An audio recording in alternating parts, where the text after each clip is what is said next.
Over to you, David. Excellent. All right. Well, thank you very much, everybody, for having me here at the users group. And hopefully everybody can see my screen. I verified that earlier, so hopefully everybody is seeing this as well.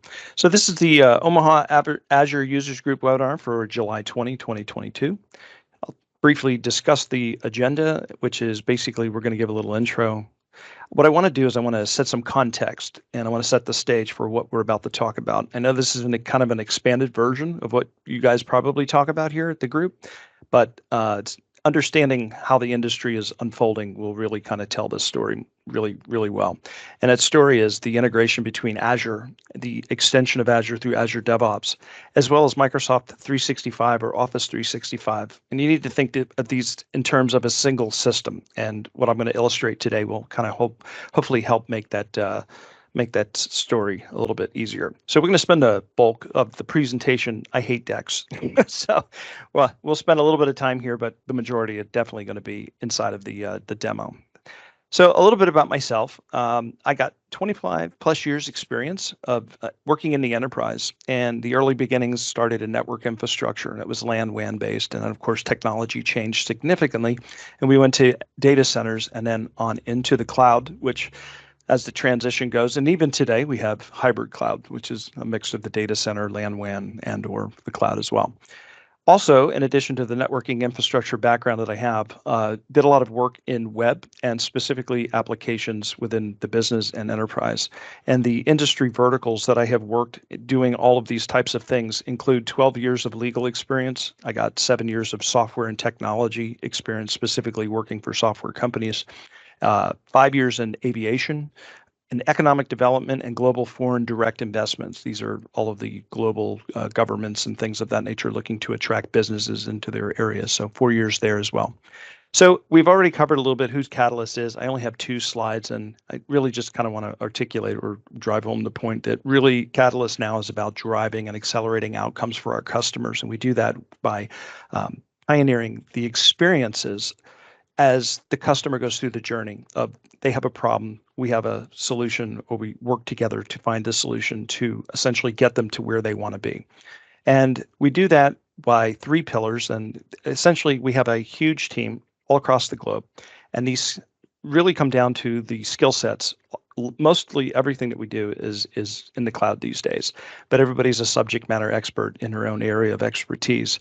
But then we also have a really strong business acumen. And so we really look, again, talking about outcomes and working with the business, solving problems by trying to figure out what exactly is going on and how do we really make the best outcome possible for them.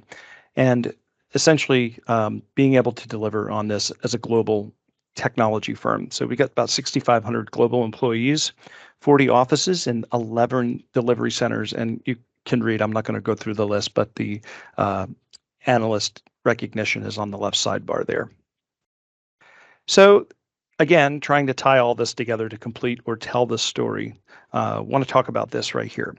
The most important piece, I mean, it's all pretty much repetitively the same, but the interesting thing, I'll just pick one in the middle. The Gartner, if we go to the text to the right, and I'll just read to you briefly, it says by 2025, 70% of applications that are going to be developed within the organization are going to use this low code or no code. And this buzzword keeps popping up, but it's definitely being adopted.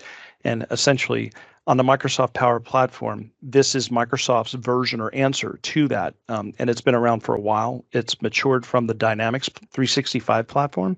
And so we'll get into a lot of that today. But this is really the industry trend that's driving all of this. And I want to kind of tie all of this together to show you that if you're not dealing with this currently, if you're just a small company and or you're just a single consultant, you may not run into this, but eventually one day you probably are going to. And if you're in a larger enterprise, eventually somebody from the business or somebody on your team likely is going to come to you because you're the Azure expert, and they're going to start asking questions, and you may not be prepared. And I hope that this presentation is informative enough to give you at least those enough of a knowledge to reach out and either reach out to us at Catalyst or me. I put a link in the chat box for you guys to schedule a one-on-one meeting if you wanted to ask or dig in a little bit further. All right, so talking about Azure and the big picture, again, if we think about our clients and most of where all of this is applicable, most of the clients, not all, are a Microsoft shop. And what that really means is the traditional, they have an on-premise network. They have a on-premise Active Directory server in a Windows box. Then they have some router, some connection or connections to the internet. And they may have a dedicated connection with a VPN gateway straight into Azure. And in the Azure side, they have a bunch of virtual networks and machines, and all of that infrastructure is on there. And then the blending of that would be kind of your hybrid cloud kind of scenario. In the middle of it, then of course you have Office 365, and everybody thinks of Office 365 as the boring Office package suite, right? Everybody knows it. It's Excel, it's Word, it's PowerPoint, and the rest of the maybe not as popular, but rest of those stacks, depending on what licensing you have. But underlying all of that is the Microsoft Azure Active Directory, which is an extension of the on-prem, but it has a bunch of extra services built into it specifically for the cloud. And I know you guys all know that because you can't really use anything in Azure without touching some bit of Azure Active Directory to some extent or level with groups. Here's a great slide, but it's a little bit old and dated, and I'll kind of explain it. But the point that I want to illustrate here is that the Power Platform is sitting on top of the Azure stack. So these underlying services, I'll just pick Power Virtual Agents for an example. The cognitive services and the bot services, Microsoft's dogfooding their own platform, right? And they're including Azure in the platform to drive this platform as a service. And so you see Power BI, which is for reporting and analytics, and you see Power Apps. This is for creating applications or the end user experience or UI UX. And then for automation and also some logic, when you can't do it in the Power App, you'll use Power Automate for this. And then, of course, Power Virtual Agents is a chatbot, essentially. And one of the things that they've done recently, this is the part that's missing from the slide that makes this a little bit dated. It used to be all encompassed under the Power Apps area, and there was two different types of apps you could do. One is a model-driven app, and that's typically the Dynamics 365 SKU. And then there's the Canvas, and this is kind of more the new modern pixel-perfect version of a Power App. They also had the I'll also call it like the little redheaded stepchild of the Power Platform because it wasn't really all that popular, not a lot of adoption. I've actually done a Udemy course on this because of that, because there wasn't a lot of knowledge out there, but it's called Microsoft Power Pages now. It used to be called the Microsoft Portals. And so the use of that was used in a public scenario where maybe you wanted to share information externally outside of the organization with partners or maybe customers and things of that nature. So there's now 5 of these in here. So Power Pages is that new 5th element in the stack. And of course, on the extreme left, we have the Azure DevOps, as well as Microsoft owns GitHub as well. So those are the code repositories. And then the coding IDEs of choice of Visual Studio or VS Code are sitting out there on the right.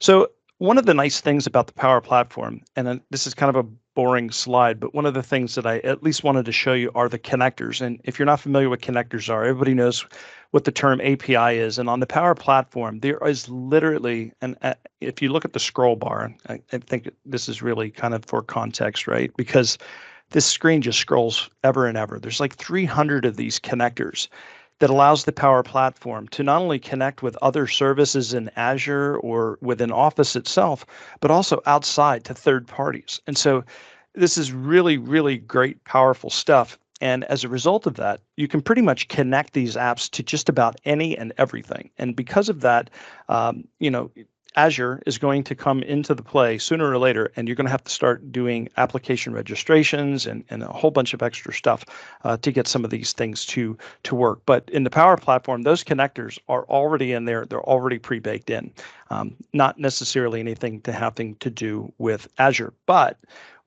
in the event that you can't find something within that pile of connectors, you can actually create something called a custom connector. And as long as you have an API, you have a way of authenticating to the API, you'll use a Swagger defined type style file and or a visual aid to create the connection. But in the end of the day, this is using the Azure App Service as well as environments. It's also using the Azure API management. And so all of this comes into play when you're talking about custom connectors. And on some of the larger enterprise projects, believe it or not, these are commonly used. Also, we have one customer in particular and one very big account where this is definitely the case, but it's done in a very interesting way.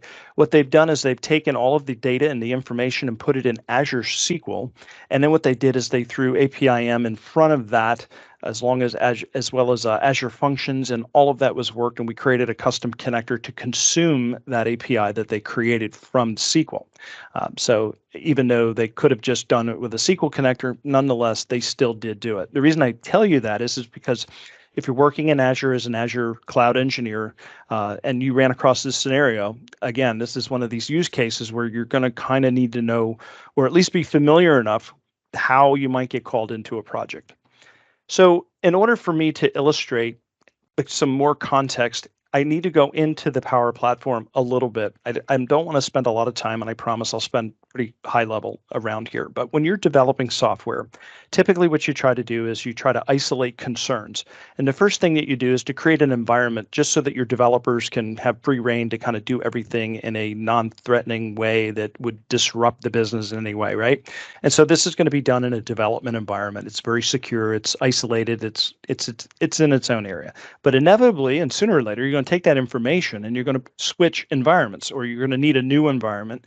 And that one's going to be designated for production. Now, in a real world or use case scenario, this gets much more complicated. But again, keeping it simple, I just want to keep it with development and production. So with the Power Platform, there's this thing called ALM. This also exists in traditional software as you're developing applications. And ALM stands for Application Lifecycle Management. And so what we want to do is we want to manage applications through this process of moving things around from the development to the production area. And so essentially, that's the goal, moving it from the left side of the screen to the right side, and which is essentially designated as prod. Now, in order to move applications, we don't just move applications in the Power Platform. Now, you can do it that way, but it's not advised. It's not necessarily a best practice, because inevitably, sooner or later, you're going to add two or more things. And when you start adding multiple stuff, it gets really complicated. So what we do is we put these applications in a box. And with whatever you put in the box is really easy, because you can have 15, 20, 30, 80, hundreds of things in this box. And so all you do is move the box from point A to point B. It's a lot better than piecemealing, just the application, or maybe just the flow logic, and maybe just the chatbot and all the stuff that goes with it, right? It gets really crazy really quick. So we put these things in a box, and these boxes are called solutions. And so that's the nomenclature that is used in the Power Platform. So when you hear me say the term solution, just think of that box.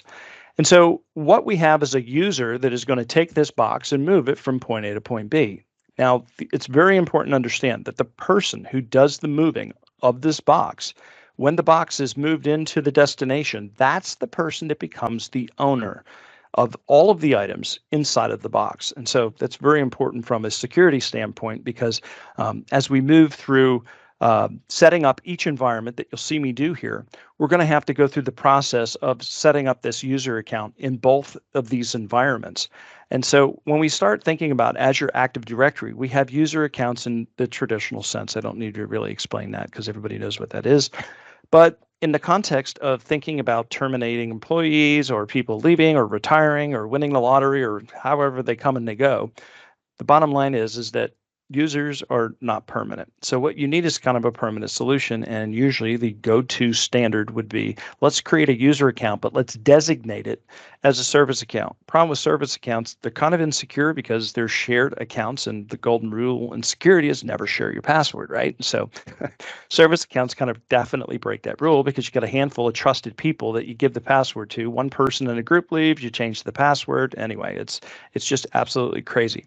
So you may have done this already. You use something called a service principal. And so this is a little bit more secure. You can use security certificates, or just what's called a secret. Essentially looks like a GUID. And that's what we're going to show, or what we're going to illustrate here. The problem is with that, it can be a little crazy to set all of this up with the Power Platform, but I got a really great PowerShell script that I'm going to show you, and you can go ahead and download that. I got it in the repo in my repo on GitHub, and I'm going to share that all with you. And so we're going to kind of walk through this process. So to not get into it very heavily, but I want to show it, or at least illustrate visually what all of this looks like. In a real world, you may have a development environment, a QA or test build environment, and then of course you'll move into the production environment. And this is usually the minimum standard in the real world. And so I'll show you, if we have enough time, or if folks want to see it, how to take a Microsoft Power Platform application, and inside of the Power App, with a new feature that's in preview, it just came out a little while ago, we're going to show you how to connect this into Azure DevOps in the Azure repo. And so within the Azure DevOps environment, you have these things called boards. If anybody here has used Jira, it's very similar to that. Otherwise, if you use Azure DevOps, essentially this is a way you create a backlog, you create sprints, and your development team works in this environment. And then one of the things I'm going to show you today, and I also in this repo, I have a template for Azure DevOps. I'm going to show you how to import it. Going to keep the steps basic. You can make it more complicated by adding all of these other additional environments in there, but just kind of want to show you the big picture. And also something that's really easy to do, but we're going to show you how to wire these applications into Application Insights. And if you're not familiar with Application Insights, it's a nested service inside of Monitor, Azure Monitor. And so it's really easy. I have a Azure Application Insight environment already set up. And so all we're going to do is essentially just plug it in and point the app to it. So the telemetry will get ported over into that. All right, so it is now demo time. We're going to start doing the Power Platform environments. I'm going to show you a little bit around there. Then we're going to get into the scripts. I'll show you the repo that we have here for you, and I'll show you the handy script for automation. And then we'll get and dig into Azure DevOps, and you'll actually see us move a solution from point A to point B. All right, so with that being said, let's jump over, and I will grab this link here, and I will try to find the chat box window, and I will send this out so that at least everybody will have access to it. That way, if you guys want to grab a copy of it, you're more than welcome to do it. Okay, so this is the repo. Essentially, when you get there, just go into the code and you can either clone it or you can just download the zip file and unpack it. Now, I've already have it down here on my desktop. And so one of the things we're going to do is we're going to go into this create service principal script, and we're going to run this guy over here. All right, so before we do that, though, I want to take you into the Power Platform. And if this is the first time that you're seeing it, I don't want to spend too much time here because there's a lot of information to cover, but just so at least you can get grounded a little bit and understand what's going on. Remember those environments that I was telling you about? So I created 2 environments in my personal lab that I have here. And so I called it OAG for Omaha Azure User Group, and we have a -dev, and then we got that same prefix with production. And so one is my development environment, and the other one's my production environment. And so if I close environments down and you switch them by just clicking on this thing and picking an environment, that's how easy it is to switch your environments. So under applications, we see that I have this app. What it does, how it works. I mean, we can do that if anybody wants to see it, but it's really not a big deal as far as the app goes. What I do want to focus on is the solution. So I'm clicking down here in the lower left corner of this left sidebar, and I have this is where all of my boxes are. And so I have one called HRPTO. And the idea is in this HRPTO, I have an app and I have a chatbot. And that chatbot is going to allow people to ask me on web pages, wherever I put or integrate the bot to. I'm going to say, hey, what's my PTO balance and that kind of stuff. And then the application is an app version of it that they can put on their phone or access in the desktop and kind of interact or ask the same things. And so if we look inside the box, you'll start to see what I was telling you about earlier. It can get really hairy really quick, but it's got a really great organizational structure. So I have 20 objects in here. And if you look on this sidebar under objects, you can see I have one application. I have 15 chatbot components, one chatbot, 2 logical cloud flows, and a connection reference. And I don't have any tables because there's nothing in Dataverse, which the underlying technology to that is, well, Azure SQL.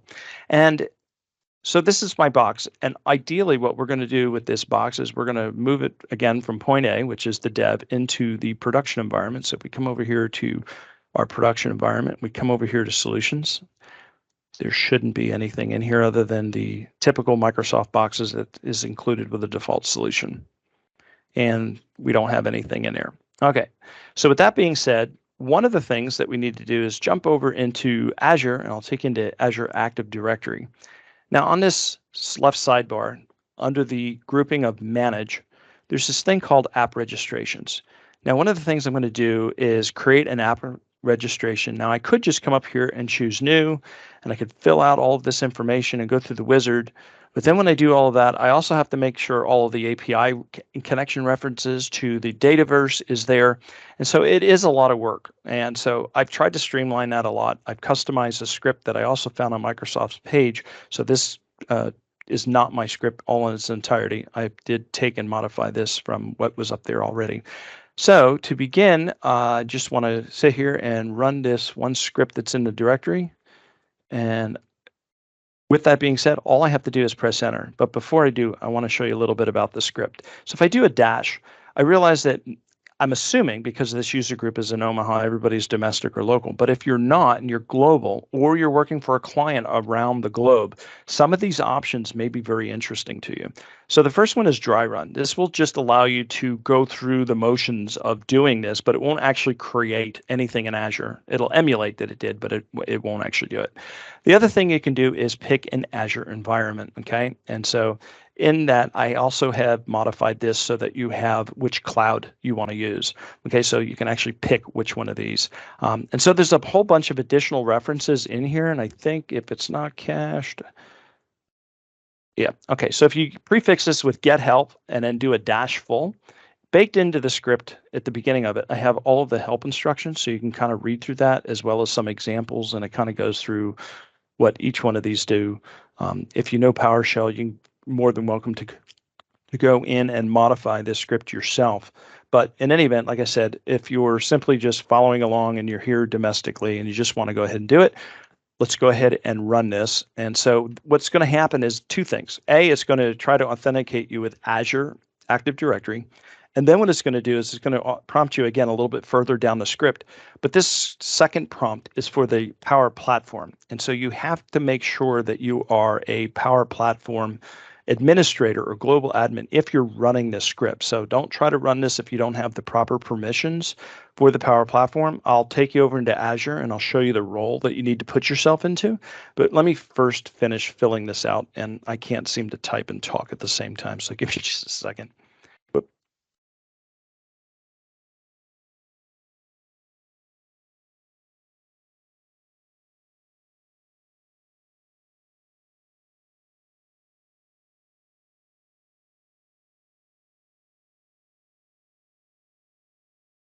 I think I fat fingered up. Yeah, I did.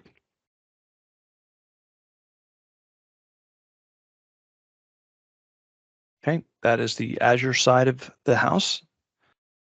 And now we're going into the Dynamics 365 Power Platform. I'll go ahead and pick this, which is the second and final prompt. And now there's some really great information on this screen that we're going to need to capture off. Okay, specifically, we want to grab out these tenant ID all the way down to the client secret. So I am going to take this information and I am going to paste it out here because we're going to use this repeatedly a little bit further down in the demo. The other thing to do is to note the name of what was just created. So I'm going to also copy this out so that everybody can see it. And one of the things that we now need to do is check Azure Active Directory, and we need to look for this user group. And while we're there, I'm going to show you what that role is that I talked about earlier. So let me go back to Azure Active Directory, and if I click All Applications, there it is. I do see it there. So 193219. 193219. Okay, so those numbers match up. That is, in fact, the account. So let's go ahead and dig into this because this is what I wanted to show you, or some of the things that I wanted to show you. These are the API permissions that it also adds and generates for you. And if you didn't know which API permissions that needed to be configured and set up, come on. Just refresh the whole thing. Hopefully my internet's not dying. Okay, there we go. All right, so these are, essentially all of the pieces that need to be put together. You need to have graph. This is the Azure Power Apps runtime service. This gives you access to the Dataverse, things of that nature. So this is already done in the script for you, so you don't necessarily have to worry about that. But let's go back out to here because one of the things I wanted to show you in Azure Active Directory under roles and administrative areas. So we just search for Power. This is the Power Platform Administrator. So make sure that whoever's running this script that you just saw me run is in this role. Now, I'm a global administrator on the tenant, so I don't need to be in this role if you're wondering why am I not in the list. But if you're a global admin, you're fine. If you're not, but you need access to run the script, then you're going to have to make sure that you set people up in the proper Azure area. Okay, so hopefully everybody's starting to see, even though I'm dealing with the Power Platform, there's a lot of heavy Azure components to doing some of this stuff. All right, so with that being said, I now have the account. So back earlier in the PowerPoint presentation, I also shared with you that within each environment, I now need to set up and give permissions to it. So I'm on the back end of the Power Platform Administrator. So I'm here now, but let me show you how to get there. From this other experience that you saw me in here, where we were dealing with the solutions and you saw me in with the applications, to get to the Admin Center, you simply click on this cog and you come over here to this link called the Admin Center. And so that's how we're getting there, if anybody's wondering. All right, so here I am in the Admin Center, and then on the left sidebar, because you'll land here at this page, you just click on this environment area, and that's how I got to this screen. So with that being said, what we need to do is we need to add this account, this service principal account, and we need to add it into each one of these environments. So let me click into the dev environment first. I do need to do a little bit more copying and pasting. So I'm going to copy out this link address, which is this environment URL. And so right now we're in the dev environment. I do need to notate that because we're going to need this for Azure DevOps. So I'll put that in here. All right, so with that being said, I've got this copied out. So now what I need to do is add the user. Now this is where things can get a little bit dicey or confusing. So remember earlier I told you about user accounts or still a user account, but designated as a, I'm drawing a blank here, a service account, essentially. And so this is because people come and go in the organization. If you're dealing with that type of an account and you're needing to do this and you're not going to use the service principal, then what you want to do is you want to use this user. Okay, so you'll click on the see all under user, and then you'll just search the human being or the user account that's in Active Directory. But what we're dealing with here is what we're talking about is adding, I got myself a little spun around here. Got to go back out. What we're talking about is adding a service principal. And the way to add the service principal is a little bit different. You have to come down to this S2S apps. And so what this allows you to do is to add application users. So what we're going to do is we're going to set up a new user, and you do this by first clicking an app. So the nomenclature gets a little bit sticky. So app registrations, aka service principals, are very synonymous and they're almost one and the same interchangeably. The main difference is that the application registration also kind of referred to as a service principal, but it's a one-to-many relationship, meaning in this one particular tenant, I've set this up as an app. And so in other tenants, I could also do other service principals, but tie it back to this main tenant. It gets a little bit confusing to get into that, but that's really more of a Azure really heavy IAM type of scenario or setup for what you need to do to integrate this. Just simply pick that service principal that we've created earlier and choose add. Now, because it's a brand new environment, there's only one business unit. Business units get this is another 6 layers to the onion deep, so we don't want to go too deep into that. But essentially, out of the box, you should always have one business unit. The roles, by default, there are many or several of them, but the one that you need is all the way here at the bottom. You want to make sure that this service principal has system administrator access, okay? And if we're talking about best practices, because if any of you are here for security or in Azure security, kind of looking to see how this works, maybe a best practice that you may want to implement is create a service principal for each of the environments. That way, God forbid, somebody did get a hold of the secret that I'm illustrating here today. Then they'd only would maybe get into one of the environments, hopefully not the production environment. But in this example, we're using one service principal account, and we're going to give him admin access that you see me doing here because we're going to do this to the other environment. You may want to create 2 of those. but entirely up to you. It's a little bit more secure of a strategy, and it could be considered a best practice if your organization is definitely looking to create things to the a higher level of security. So with that being said, I'm going to go ahead and add this one system administrator role, and I'm going to repeat this same process again, but we're going to do it in production. So this usually doesn't take but a couple seconds. Okay, good. So that is now done. I'm going to click along this breadcrumb trail, and I'm going to click out here to environment. And now we're going to switch over into the production environment. So same thing, I'm going to copy out this URL, copy the link address, switch back over to here, do this as prod equals, and I'll put that down. All right, so now you see that in the beginning, well, I shouldn't have clicked on that.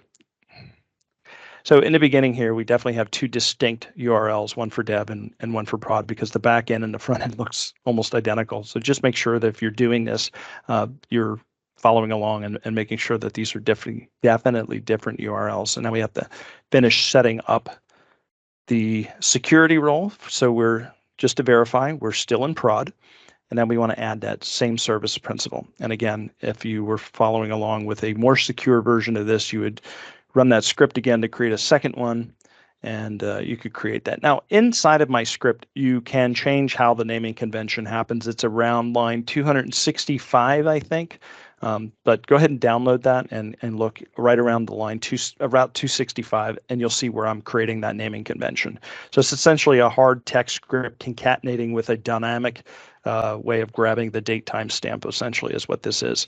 All right, so I'm going to go ahead and add that. Let's go ahead and add the one business role, and let's add that administrator, system admin, security role. So we'll be moving along through here. Click on through that. And now basically the heavy lifting on the Power Platform side is done. At this stage, once this gets done, that heavy lifting is pretty much complete. So just to review, I've got all of the information that I have from the script here. I don't need necessarily the name so much anymore, and I have the URL. So now we're ready to get into DevOps. And so to do that, we'll just go over to DevOps. Now I have a very fresh, blank, vanilla Azure DevOps because I want to take you through the different pieces of this. So I'm going to set up the project first of all, and I'm going to walk you through step by step and take you through some of the better or best practices to help you avoid some problems that you might have down the road. So make sure you kind of follow these steps. It doesn't really much matter what we do this. Let's see, Oklahoma Azure user group. We'll just call it that. Public, private, that's all good. All right, so I created a brand new project. And so what this is going to do is create an instance of a project. Project could be a team or department or however you want to structure it. But in any event, we now have a board. We now have a place to create backlogs. We now have a repo. And this is one of the first things you want to do. Go into the repo and you want to initialize this repo because we need to create a main branch, especially because one of the things that we're going to do later in just a few moments is essentially we're going to have to tell it what branch to use. And right now there isn't a branch established. So that's what this is doing. This is helping us not get too far down the road and then have to circle around and come back. So I've initialized the main branch, and essentially all it did was create a README. And so at this point, now what I need to do is I need to go into the project settings, and I need to set up some connections using that service principal account. And what I need to say is I want to designate two connections, one to the production environment, one to the development environment. And then we're going to import a template that I've created for you guys. And you're going to need to be able to leverage that and the connections that I'm showing you here. So before I do that, one of the things I want to take you away from, because when I was first learning Azure DevOps, and I'm assuming you may be not familiar with it. If you're not, when you get out to the organizational level, there's the contextual organization settings link at the lower left corner of the screen. Now, when you get into a project, this gets very different, right? So now this contextually changes from organizational settings to project settings. So if you get spun around and you can't find what you're looking for, just make sure contextually to say, okay, am I at the org setting, which this breadcrumb trail at the top will let you know at the very beginning is the organizational level. Whereas if you're clicking into it, you'll wind up going into the project. So one of the things that I need to check on is to make sure that I have the Power Platform build tools And this essentially is a plugin or an add-on. I forget the exact nomenclature. Let's see where it is here. Extensions. All right, so these are called extensions, and I do not have it here. So one of the things I need to do is browse the marketplace, and I need to make sure that I'm going to use the Power Platform build tools, and we're going to install this because this is the piece that we're going to need.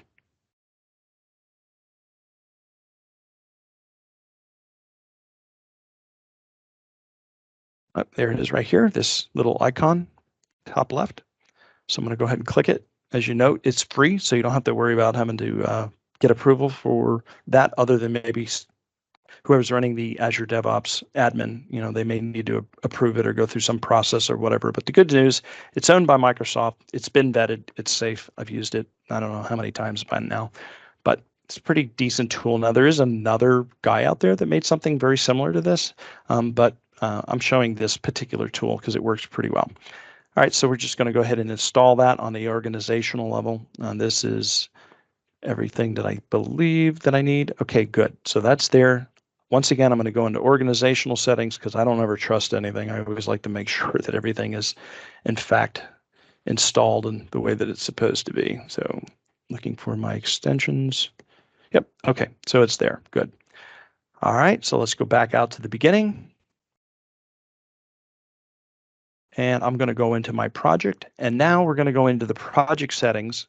And all of that information we copied off into that text file or that clipboard, we're going to use it here. So under project settings, we need to set up the connections. Okay, so this is going to be, where is it? Pipeline service connections down here. So under pipelines is this service connections at the bottom. So I'm going to create my first connection. And if you type here at the top power, this will filter everything down to this. And this is from that Power Platform build tool extension that you just saw. All right, so here is the server URL. And if you haven't seen any of this, this is one of the reasons that I show this in a couple different webinars and do a couple different training. I have this also on a YouTube channel, very similar to what we're showing here, with a little bit more detail with the Power Platform command line interface, but we're only showing Azure DevOps here. And so one of the things that we need to do is establish this development connection. So this is the URL to that platform. So we're going to pop this in here, and I always remove that back trailing slash. Now we need the tenant ID, the application ID, and the secret. And this is all here. So here's the tenant ID. Be very careful not to pick up any trailing or ending spaces or slashes or things of that nature. So I always go to the home and go to the end just to make sure that nothing's there. If this was programming, I'd use that trim function to make sure that we didn't have this problem. See, I'm always grabbing something wrong here or wonky. All right, so that's done. We're going to grab the application ID. I just broke my rule without testing it, but I'll circle back and make sure I don't have any spaces. So nothing there, and let's go home. Okay, that looks good. And you can't really tell here, but let's just double check. Visually, I didn't copy anything over, so I think that's fine. All right, so this is going to be our dev environment. I'll just nickname it dev to make it really easy. And under security, I'm going to grant access permission to all of the pipelines. Right now, we're only going to create one pipeline, but maybe you have more than one that you're creating because you have more than one environment. Make sure you go ahead and check that. All right, now we're going to repeat the same process one more time, except this time we're going to do the production environment. So I apologize when everybody's sitting on the webinar. Normally in a YouTube video, I just kind of fast forward through this, but because we're doing this live in a webinar, unfortunately, I don't have any way of speeding up reality. Although some days I wish I could do that, right? And then at the same time, we don't have enough hours in the day to get done what we need to get done. So it sounds like an oxymoronic statement if I've ever heard one. So, all right, app ID, that looks good. Final secret. Copy this out. All right. So it seems like for all the automation we got so much work and setup, right? So prod, and that is checked. We'll hit save. Okay, with all that heavy lifting done and all of the setup done, well, the infrastructure side of the setup, right? This is everything to get Azure DevOps done. All right, so now what we need to do is come over here to this little lab looking beaker. And this is where the test plans are. And just above that is the pipeline. And so we want to click into the pipeline. So now we're going to create this first pipeline. But rather than have to go through and watch the paint dry, I can accelerate a little bit with this accelerator. So one of the things that I have for you, I told you as a script. So back here out to the root, I have this Azure DevOps folder. And inside of here, I have this JSON file. And in that JSON file, this is what we're going to use to upload a pipeline. So click on this vertical ellipsis and choose Import a Pipeline. And we're going to browse to that folder on my desktop. So C, repos, Microsoft Power Platform, DevOps, and then my JSON file. And we're going to choose Import. Now, very carefully, don't touch anything on your screen because there's a couple of different settings here and things can change and you don't want them to change without knowing what's going on. But before I go clicking or touching anything, I am just going to move the mouse. So in this center area, see where this says pipeline? Underneath it says get sources. We're going to work from the top down. There's some very minor little settings that we need to make. And I also need to take a little bit of time just to kind of explain how all of these pieces work together and what they're going to do. So let's click on pipeline. And so you'll see this agent pool. Now, if you are getting into Azure DevOps for the first time, you do not have Azure DevOps set up. Unfortunately, you have to send an email to Microsoft asking now for you to have an agent pool for free. It is free, but you have to request it now. They don't just allow you to create it. I don't know what it is. Maybe some resource constraint or something there. But in any event, it's a bit of a pain in the neck, but they are pretty quick. It only takes usually about 24 to 48 hours for return time. At least that's been my experience. So go ahead and request that. And as soon as you do, then you'll have access to deal with this agent pool. All right, so I'm going to use the hosted Azure Dev Pipeline. And so what this is that it's kind of like a little Docker thing I think they have running in the background where they create all these virtual machines that run up on the fly. In any event, for the agent specification, I always just use the Windows latest for this option. Okay, so now pipelines is configured and set up. The only sticking point again is this agent pool. If you're just setting it up, you will have to send that request out. And it will give you a link in the error saying you don't have it, you need to send an email. It won't give you the email link, but it'll send you to a web page that you can do all of that information and send that request in.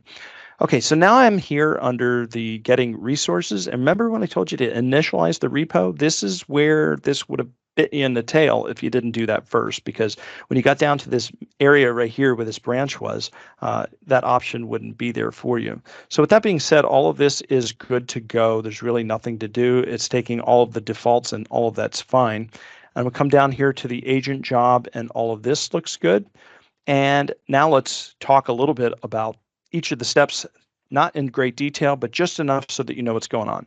So here's the Power Platform installer. Every time you create a pipeline, you need to, and you're going to use this tool set, you need to run this install. Because again, it's like a Docker virtual instance. It lights stuff up dynamically on the fly, but these don't persist. These machines don't stick around. And so unfortunately, this is why you have to run this installer, because once you're done doing this pipeline run, the machine gets destroyed, it goes away. And so you have to do this each and every time, install it. So make sure that you always put this first in your pipelines if you're going to use this tool. This next one is disabled. If you right click on any of these, you can enable and disable these. I use this as a troubleshooting step. And so what this will do is I can disable everything else and just enable this. That way I don't have to run through the whole pipeline. The only purpose of this is to make sure that my service connection is working. So here it's complaining that I don't have a service connection. And remember dev and prod that we set up earlier? This was the purpose for that. So I'm just going to set that to dev. And we need to do that same step that I just did here for the subsequent steps below. So this is basically saying, I'm going to set the version. I'm going to hop back over into the Power Platform experience real quick because I want to show you under solutions. Let me close this window here. I'm in the wrong environment in the production. I need to switch over to development and then go to solutions. Okay, so here's my HRPTO. One of the very important things to notice is that there's a version here. Okay, so that's what we're talking about when we're dealing with this in Azure DevOps. So if I switch back over to Azure DevOps, that's what this is talking about. this function is going to set the version, and it's going to do it dynamically inside of Azure DevOps for us. And I have to say, where is the source solution that I want to set this version on? Well, right now the source is dev, because we're going to go from dev and we're going to destination or end up in prod. Okay, so this is how you're configuring it here. Now this is built into the template. You don't have to worry about anything else, all the settings below. Okay, this is some dynamic variable stuff. I'll just go ahead and leave that there for now. Now what we want to do is we want to export to solution. So where are we coming from? Again, development is where we're coming from. So we're going to choose development. And now what we want to do is, after it's exported, where do we want to end up? Where's the destination? Where are we going to import it into? And so we're going to import it into prod. Okay, so now we've got that set.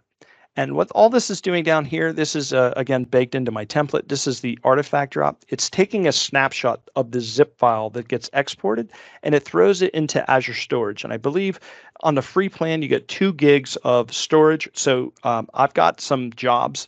Actually, I don't, because I destroyed it, so I will have to set this back up again. But there are some jobs that you can do to prune this artifact drop to maybe only keep the last so many runs or whatever. But anyway, just know that you do have a limited amount of space. You can buy more.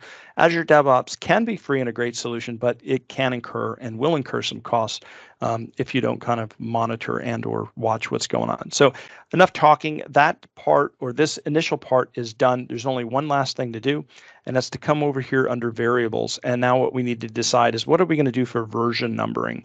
So I can change this, or I can leave this the same. I am going to change this just so that everybody can see what's going on. I'm going to do 1.33.22. Okay, so everybody just remember that number. The last octet, or the last area, is going to be the revision number, and this is going to get set automatically by Azure DevOps. Now the solution name is the name of the solution that I want to move. Okay, and this is, again, from development. What is the name of the solution that I want? So here is HRPTO. You might think to grab this display name from the display name column. Do not do that. We're dealing with code, so we need programmatic friendly names. And so this has got spaces in it. This has its own nomenclature. And as you notice, especially if you're copying out something else like this, it may have a very, very different name. My name is pretty similar, but long story short, make sure you grab the name from the name column. Do not grab the name from the display name column.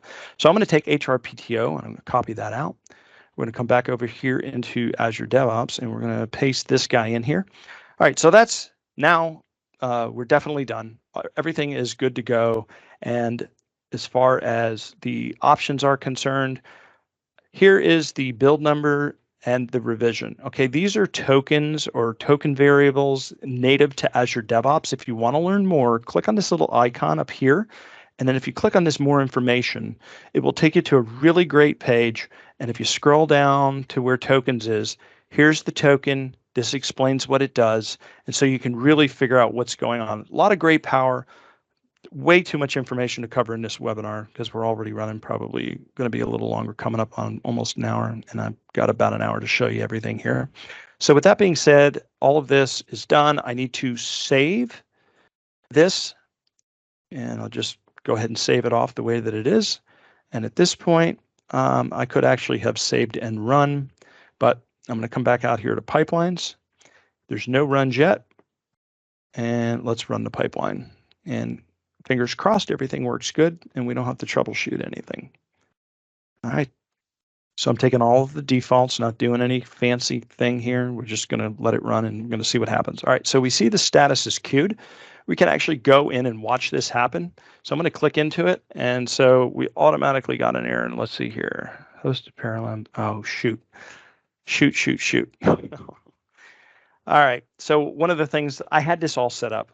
And because I had this set up, it looks like I'm going to need to set up another hosted parallelism thing, because it has been granted to another organization. I changed the organization to Power Platform. I had it under some other personal name. So as a result, I now myself, I have it set here, but the problem is it's set to the other following organization. And I don't know that I'll have enough time to research and figure all of that out. Nonetheless, this would have run step by step by step.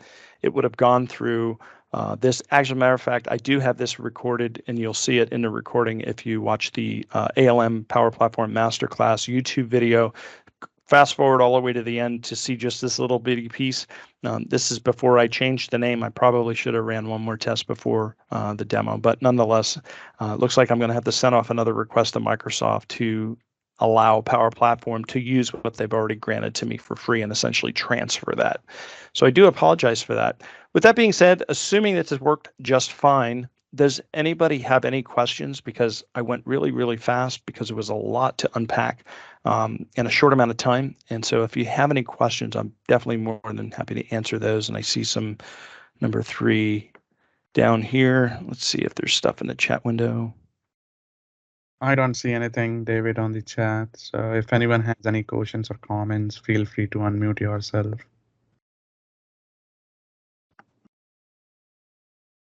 Yeah, I have a quick comment. I work with David here and with Concentrix, and it is amazing how much knowledge he has shared. It is a wealth of information that he has gained, and truly appreciate his sharing with the rest of the technical community. And thanks so much, David, for doing that. And also, if anybody is interested, Concentrix is looking for talent all the time. So feel free to reach out to David or myself. Thanks.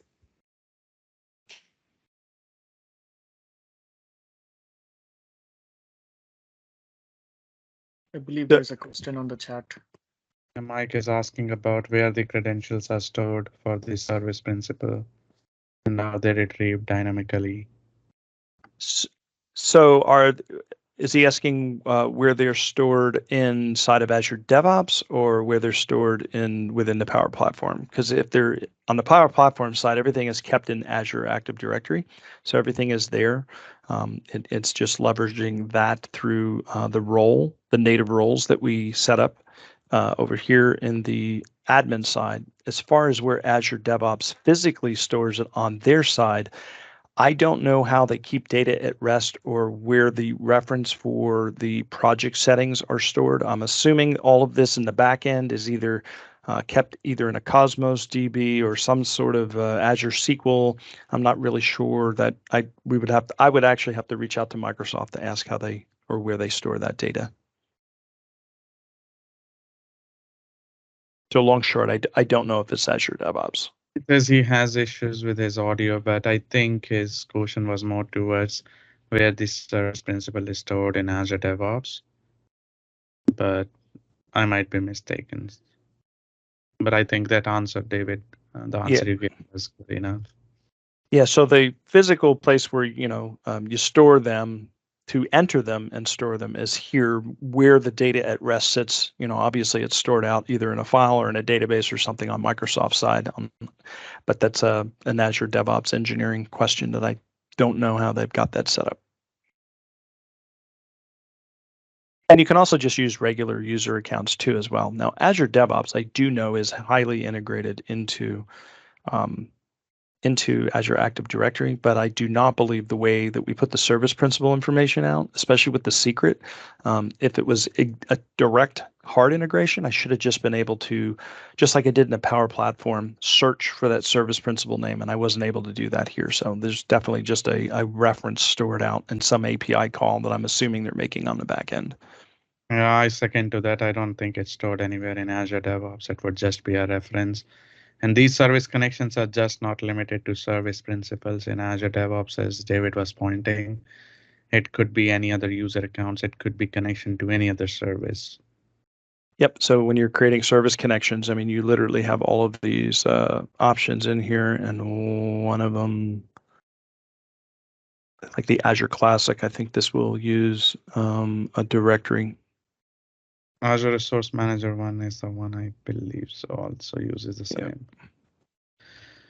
Yeah. Cool. Mike, if you have anything else, you might post a comment on the chat and David might come back to that. Likewise, if anyone has any other comments or questions, feel free to unmute yourself. And one thing I think it's fair to say too is just because I showed one way of doing things in Azure DevOps, Microsoft always has 5 to 6 ways, it seems, to do something. So I do not claim to say that this is the only way to do it. This is one way to do it. And you did share the GitHub repo, which has, I believe, some of the scripts that you were using. So if anyone needs access to those, Yep. they can check it. And if anybody here is on the call, not working with Concentrix, but is also working within Microsoft and is a partner, I don't know if anybody is in that capacity. One of the projects I was working with for the folks at Microsoft was the Power Platform, or it's called the PAL. It's the trying to think what the acronym is. Partner Admin Link. And so if anybody's dealing with the Partner Admin Link, that same script that I have here within the Power ALM side, it's the same script, but I added a little bit of extra code to do the PAL association to integrate into that. And that's down here under the Microsoft PAL. So again, it's the same script that you see over here, except it also adds in an extra component of putting in your MPN ID number, and it'll do the PAL association to the service principal. Again, if anybody's got any questions about PAL or Partner Admin Link, go ahead and drop me a line. I'm more than happy to meet with you one-on-one to discuss that further and run through like a little demo and show you the script.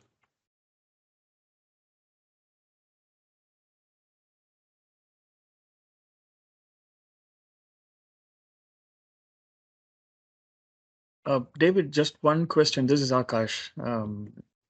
So we have this concept of CI pipelines and CD pipelines that we usually do within Azure DevOps. So the CI takes care of the build process, unit test, and then creating the package, right? And then the CD takes care of the release process to different environments. So in this case with Power Platform, the package is nothing but the solution that can be moved, right? It's basically a solution zip file, right? Do you think you would follow the same process here, like the CI pipeline would take care of creating the solution zip file, and then the CD pipelines would take care of the release to different environments? Is that how you would do it? That's one way that you could do it. The problem when you start getting into low code, no code, and trying to apply typical or standard development practices, there is inevitably bumps that happen along the path. And so to answer that, I would have to say, depending, because in a solution, right, it's not just an application. It could be an application flow. There could be connection references. There could be an actual custom connector. There's a bunch of things that you can put in that box. And as a result of that, it doesn't fit in that standard or traditional type of setting. Mhm. So if you're looking at the experience of, and I'll just jump into this app into a editing mode. So as a person is sitting here in the Power Platform and they're developing stuff, they're writing Excel-like functions if you've never seen the Power Platform, and this is a Canvas app. Again, there's the portal and there's the model-driven app, which is like a Dynamics 365. So this is the experience of dragging and dropping. And so here is essentially some really plain English. You can get into some more, complicated or esoteric formulas. Like these are just really, really, really, really simple stuff. Let me just click through. And so here's maybe a little bit more of a complicated one. Come on, click here. Anyway, but the point is that what we have is Excel-like functions. And so this is all well and good as far as the app, but nobody ever sees any code. What actually sits on the back end of this thing. So one of the things I can do is I said if we had enough time, I'll try to do this as quickly as I can here. Let me back out to. We have 20 more minutes, David. Okay, great. So let me come over here to repos. I've got that. I'm going to come over here to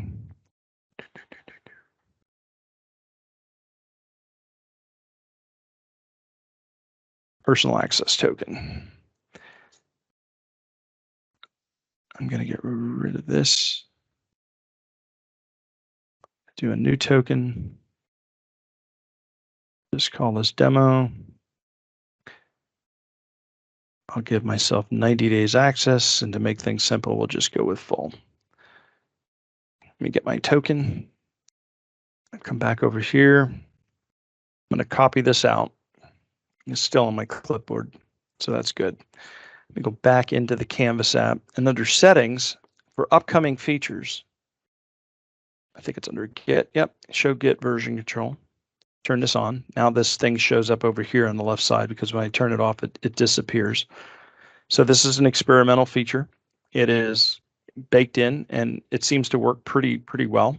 I usually showed people not to do this way because before this was available, the only way to do it was the Power Platform command line tool interface, and you could use Azure DevOps to do some of this stuff as well. You could take the solution, unpack it, and then grab the app and then break it apart and unpack that as well. And you can integrate it with some PowerShell scripts because some of the Power Platform command line tools were missing some functionality. But in any event, so the Git URL repository is going to be over here.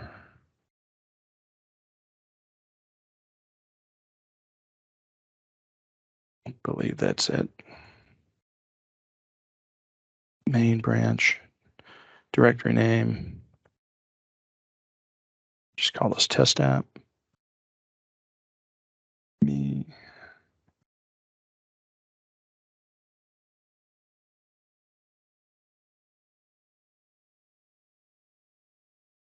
It doesn't look long enough. Copy that again, just in case. Yeah, much better. And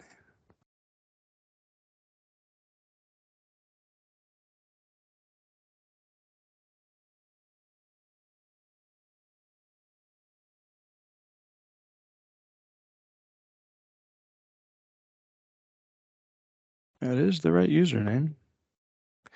I did something bad.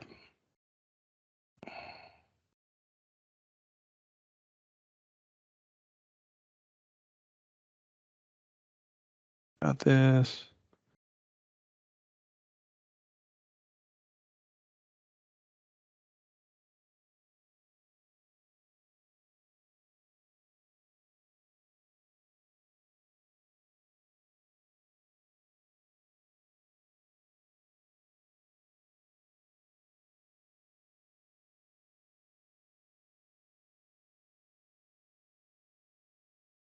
Oh, nothing's wanting to play nice tonight. Azure DevOps, Power Platform learning. I wonder if it has to do something else with what I did. I should have never blown away that organization and recreated it. There may be some security settings that I need to turn on in Azure DevOps because that also was working as well. All right, so I'll have to troubleshoot that and get back to you. Anyway, so the long short of what this looks like, I don't unfortunately have any way of showing that to you other than doing it this way. Let's cheat. I'll just do save. Under save as, we'll choose this computer and it'll download the MS app file.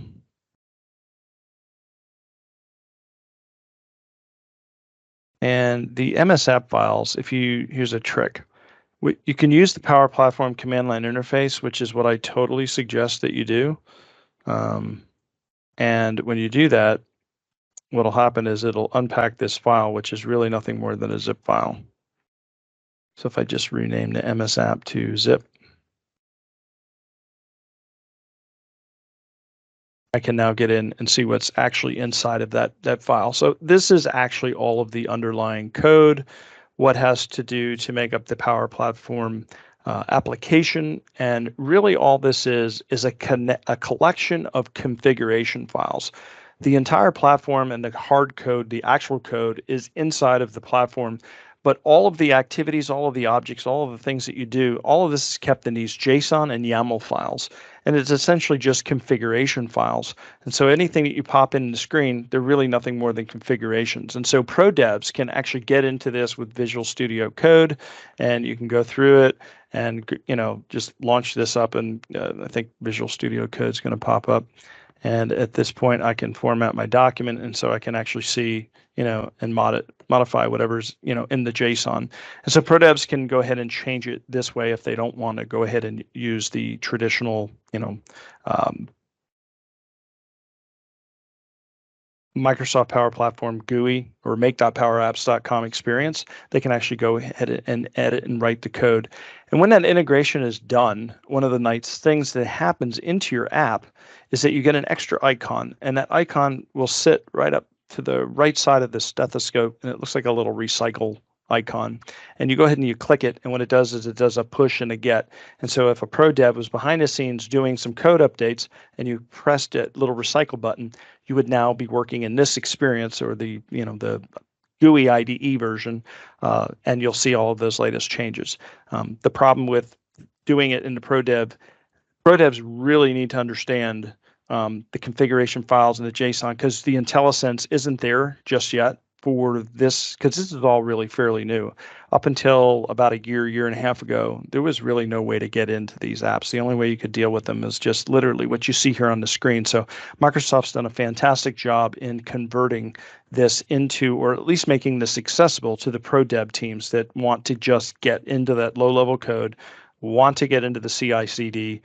If you're talking about just apps, then I would say yes. That's probably something that is not necessarily a bad idea and would fit nicely into the traditional CI/CD model. But when you start getting into these other non-traditional development things like custom connectors, connection references, maybe some Power Flow, Power Automate things, the question gets really complicated, because you kind of got to do it on a case-by-case basis and make sure that you don't have anything in the solution that may not work to the best, and some things you actually don't want to edit outside of whatever Microsoft set up to go ahead and do that, because the chances of it breaking are going to be probably pretty high, and there's no safety net for you to test that without putting it into another test environment. And if you're going to do all of that work, why not just work within the GUI anyway? So just probably create more work for yourself. David, my assumption there is that the quotient makes sense when we are working on classic pipelines, but as more and more organizations move towards YAML-based pipelines, it will be different stages in that YAML, and how you handle that, it would not really make much difference if you keep everything in same stage or different stages. Yep. Yeah. Thanks, David. And the more we dig deeper into those apps, we are taking away the benefit of being low code, being able to build it quickly and deploy them quickly. So yeah, there's a catch that needs to be taken case to case, like you said. Yep. Thanks for going through the details. Sure. Yeah, not a problem. One of the things I would look at too is for some of those fringe cases or things that aren't going to work, I would identify those with some change management practices that you normally do, and then put a strategy around what goes in which solution. So maybe keep things in a traditional solution that can play nicely, and things that don't fit in that paradigm, maybe do a second solution. So it's just approach and strategy maybe on how you approach the ALM within that organization, depending on what their needs might be. Any other questions that we have? I don't see any. Okay. Excellent. Well, I definitely appreciate everybody sticking with it. All right. Thank you so much, David. Now you'll see how this works. Great. I guess we lost some of your audio, but yeah, thank you so much, David. This was a wonderful session. I hope everyone enjoyed it very well. And with that, I would like to thank everyone who joined us tonight for this session, and thank you to our sponsor Concentrix for sponsoring the meeting. With that, I will go ahead and stop the recording, and we can have our raffle for tonight.